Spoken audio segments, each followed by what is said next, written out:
పహల్గామ్ ఉగ్రదాడి పాక్ ప్రేరేపిత చర్య అంటూ ఆగ్రహాన్ని వ్యక్తం చేశారు కేంద్ర మంత్రి కిషన్ రెడ్డి. ఉగ్ర దాడిని ఖండిస్తూ ట్యాంక్ బండ్ దగ్గరే నిరసన తెలిపారు బీజేపీ నేతలు. చల్లటి కశ్మీర్లో పాక్ నిప్పులు పోస్తుందని, పేదలకి తిండి పెట్టలేరు కానీ ఉగ్రవాదాన్ని మాత్రం పెంచి పోషిస్తారంటూ విమర్శించారు. ఉగ్ర దాడికి ప్రతీకార చర్య తప్పదంటున్న కిషన్ రెడ్డితో మా senior correspondent Vidyasagar face to face చూద్దాం. పహల్గామ్లో ఉగ్రవాదులు చేసిన దాడిని నిరసిస్తూ బీజేపీ ఎంపీలు, కేంద్ర మంత్రి కిషన్ రెడ్డి సహా అందరూ కూడా ట్యాంక్ బండ్ అంబేద్కర్ విగ్రహం వద్ద జాతీయ జెండాలతో నిరసన వ్యక్తం చేస్తున్నారు. ఈరోజు నల్ల బ్యాడ్జీలతో ఇప్పటికే వారంతా నిరసన వ్యక్తం చేసిన నేపథ్యంలో పూర్తిగా కూడా వారంతా కూడా పెద్ద ఎత్తున ఆందోళన చేస్తున్న పరిస్థితి. సార్, ఏం చెప్తారు సార్ ఈ నిరసన?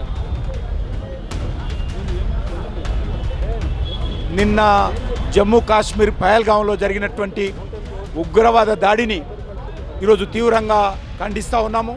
పాకిస్తాన్లో జరుగుతున్నటువంటి అంతర్గత పోరాటాలు కానీ, బలూచిస్తాన్ పేరుతో జరుగుతున్నటువంటి ఉద్యమాలు కానీ ఎదుర్కోలేక పాకిస్తాన్లో పేద ప్రజలకు కనీసమైనటువంటి తిండి పెట్టే సత్తా లేకుండా ఈరోజు ప్రపంచంలో వెళ్ళి భిక్షమెత్తుకుంటున్నటువంటి పాకిస్తాన్ ఈరోజు భారతదేశం మీద దాడి చేయడం అంటే ఇది ఖచ్చితంగా పాకిస్తాన్ చాలా పెద్ద పొరపాటు చేసింది.